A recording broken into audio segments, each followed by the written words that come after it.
ಏನು ನಿನ್ನಂಗ ಕೃಷ್ಣ, ನೀನು ನಿನ್ನ ಕಪಟ ನಾಟಕವಿಂದ ಈ ಜಗತ್ತಿನಲ್ಲಿ ತೋರಿಸಿದವ ನೀನು.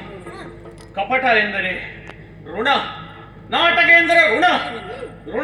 ಋಣದಿಂದ ಋಣವನ್ನು ಬಿಡಿಸಿದಾಗ ಧನವಾಗುವಂತೆ ಈ ಲೋಕದಲ್ಲಿ ಸುಳ್ಳನ್ನು ಸುಳ್ಳಿಂದಲೇ ಸಾಯಿಸಿ ಸತ್ಯವನ್ನು ಜಗತ್ತಿಗೆ ಹಿಡಿದವನು ನೀನು.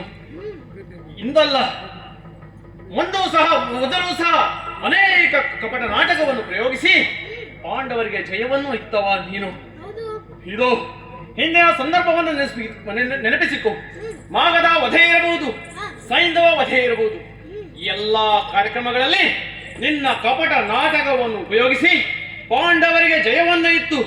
ಮಮ ಪ್ರಾಣಾಹಿ ಪಾಂಡವಾಹ ಎಂದು ನಿನ್ನ ಅತ್ಯಾದಂತಹ ಕುಂತಿಗೆ ಕೊಟ್ಟ ಮಾತನ್ನು ಇಲ್ಲಿವರೆಗೆ ಈಡೇರಿಸುತ್ತಾ ಬಂದವ. ಈಗ ನಿಮ್ಮ ಪಾಂಡವರಲ್ಲಿ ಒಬ್ಬ ಭೀಮಸೇನ ಈ ಸುಯೋಧನ ಗ್ರಹ ಪ್ರಹಾರಕ್ಕೆ ಒಳಗಾಗಿ ಧರೆಗೆ ಉರುಳಿದ್ದಾನೆ.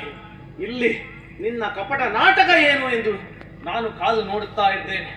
ಕೃಷ್ಣ, ಪುರುಷ ಬಲದ ಮೇಲೆ ನಂಬಿಕೆ ಇಟ್ಟಂತಹ ನಾನು ಇಂದು ನಿನ್ನ ದೇವ ಬಲಕ್ಕೆ ಒಂದು ಪಣವನ್ನು ಇಡುತ್ತಾ ಇದ್ದೇನೆ. ಅದನ್ನು ಸ್ವೀಕರಿಸುತ್ತೀಯೋ ತಿರಸ್ಕರಿಸುತ್ತೀಯೋ ಅದು ನಿನಗೆ ಬಿಟ್ಟಿದ್ದು.